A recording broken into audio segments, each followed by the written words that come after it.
За сайн бацхан уу? Энэ удаагийн дугаараар авилгатай тэмцэх бодлогын хэрэгжилт, институцийн асуудал, за тэгээд авилгын талаар одоо ард иргэд болон хувийн хвшлүүд хэрхэн яаж бодож санал дүгнэлтээ өгч байна гэдэг талаар бид судлаачдын зүгээс өнцгөө танилцуулна, мөн авилгатай тэмцэх газрын холбогдох одоо удирдлагууд ирж энд одоо ярилцлагад маань оролцох болно. За тэгээд манай өнөөдрийн дугаарт хүрэлцэн ирсэн зочдод танилцуулъя. За авилгатай тэмцэх газрын авилгатай тэмцэх үндэсний хөтөлбөрийг хэрэгжүүлэх хэлтсийн албаны дарга Дулам Сүрэн. За мөн авилгатай тэмцэх газрын урьдчилан сэргийлэх соён гэгэрүүл хэлтсийн ахлах комиссар Цэм Даяш. За ингээ миний бие удирдлагын академийн эдийн засаг санхүүгийн тэнхимийн эрхлэгч Данаа Сүрэн. За ингээд өнөөдрийн дугаараар бид Монголд хийсэн судалгаа болон удирдлагын академийн зүгээс Бүгд найрамд Солонгос улсын төрийн захиргааны институтсаа хамтран хийсэн судалгааныхаа талаар танилцуулах болно. За юун түрүүн энэ подкаст эхлэхээс өмнө авилга гэдэг чинь маш том сэдв тий. Тэгэхээр авилгыг ер нь юу гэж ойлгвол зүгээр вэ? Жирийн иргэд бид болон төрийн албаа багштай үед авилга гэдэг үгийн утган цаад агуулга нь одоо хуулийн хувьд ч юм уу тий бодлогын хувьд ер нь яаж тодорхойлогдсон байт юм бол? Тэгэхээр энэ авилга гэхээр хүмүүс ер нь буруу ойлголттой байгаад байдаг тал их ажиглагддаг.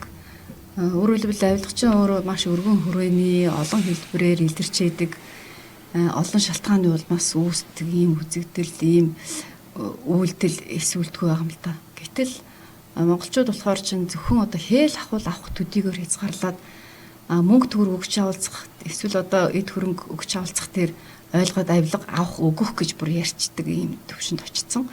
Гэтэл тэр авилгын асуудал чинь бол ер нь зөвхөн нэг хэлбэр нь л хээл авах өгөх байдаг. Өөр бусд албан тушаалтан одоо албан тушаалынхаа эрх мэдээлчийг үүргээ хэрэгжүүлэхгүй байх. За бусдад давуу байдал олгох ч гэдэг юм уу энэ өөрөөр энэ албан тушаалтны өөрийнх нь албаны эрх мэдэл одоо хэрэгжүүлж байгаа чиг үүрэг тэг шууд холбоотой ийм одоо онцлогтой л да. Өөрөөр хэлбэл энэ иргэд ойлгохдоо бол энэ төрийн албаа агчид мөнгө төгрөг аваад авилгад өртчлөө гэж ойлгоод байгаа боловч хэрэг тэр хүн одоо хуулиар одоо хийх ёстой зүйлийг хийгээгүй эсвэл хийхийг хориглосон зүйлийг хийчихэд байх юм бол энийг бас авилгын асуудалд ингээд авч үзэж байгаа. За. Тэгээ авилгыг анзаарч хахад бол ер нь тодорхойлолтоор бол авилга чинь жижиг авилга, за PT corruption гэж нэрлэдэг, бас grand corruption буюу томоохон хэмжээний авилга гэж үүдгийг шиг байна тийм. Тэр энэ нөгөө авилгын төрлөөсөө хамаарат бодвол урьдчилан сэргийлэх болон соён гэгэрүүлэх үйлс маань бас өөр байдаг бах. Бодлогын арга хэрэгсэл нь ч бас өөр байдаг юм байна гэж Солонгосын талд хамтар судалгаа хийх явцдаа анзаарч ирсэн л та. Тэгэхээр яг энэ бодлого институт талаас энэ авилгын төрлүүдлүү чиглэсэн байдлаар одоо арай өөр арга хэрэгслийг ч юм өөр зохицуултыг ашигладаг юм болов уу? Тэр талаас та яриад өгөх. Тийм. Тэгэхээр яг авилгыг бол одоо маш олон төрлийн шалгуур ангиллаа тавьж одоо төрлөөр нь ангилж болно л доо. Тухайлх юм бол алгаа уучлж байгаа хоригноолоор нь та нөгөө PT буюу тэ grand corruption гэж ангилж болно. Эсвэл харж байгаа хүрээгээр нь бизнес салбарх юм уу, шашин, спортын гэдэг юм уу, эсвэл төрийн албаны авилга гэдэг ч юм уу олон хүрээгээр ингэж ангилж болно. Бидний зэрэг өрсөн сэргийлэх ажил одоо жишээ нь PT болон grand corruption дээр бол өөр байгаа. Нэг онцлог нь юу гэдэг вэ гэхээр авилгаас өрсөн сэргийлэх үйл ажиллагааны онцлог гэж нэгс байгаа. Энэ бусад төрлийн одоо цагдаагийн өрсөн сэргийлэх ажлаас өөр юм бэ гэхээр цагдаагийн өрсөн сэргийлэх ажил илүүтэйгээр хувь сахиулах чиглэлийн буюу нийгмийн аюулгүй байдлыг хангах чиглэгдсэн өрсөн сэргийлэх арга хэмжээ авагддаг бол авилгын гэмтэр дээр бол засаглалын асуудал өөр орж ирдэг. Өөрөөр хэл нийгмийн хэв журмыг хамгаалах гадна засаглалын асуудлыг өөрөө оновчтой одоо өөр нөгөөчтэй ил тод нээлттэй байх гэсэн юм асуудлуудаас орж ирдэг учраас тэрний тохирсон өрсөн сэргийлэх ажлууд бол өөр хийгддэг гэсэн. За авилгын тохиолдол болгон дээр дараа нь хийгдэж байгаа өрсөн сэргийлэх ажлууд бас өөр байна. Өөрөөр нэг тохиолдолд юм уу нэг дүүрэг дээр болж байгаа өрсөн сэргийлэх арга хэмжээ дараагийн тохиолдолд дээр бас тарахгүй байх боломжтой гэсэн. Тийм учраас тэрнийх нь онцлог шинжтэн тохирсон өрсөн сэргийлэх ажлыг тухай бүр нь хийж явдаг юм онцлог арга хэмжээ байдаг.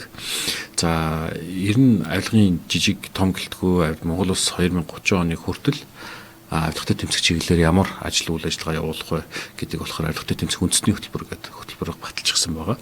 Уг үндэсний хөтөлбөр бол 2023-аас 2030 он хүртэл бол хэрэгжихээр бид нар яг авилгатай тэмцэхийн тулд авилгаас орсон сэргийлэхийн тулд 2030 оны хүртэл бодлогын хувьд ямар ажил арга хэмжээнд авч явуулах вэ гэдээ хэрэгжүүлэх вэ гэдэг болохоор энэ бодлогын баримтжуулалт тусгацсан байж байгаа. За баярлалаа.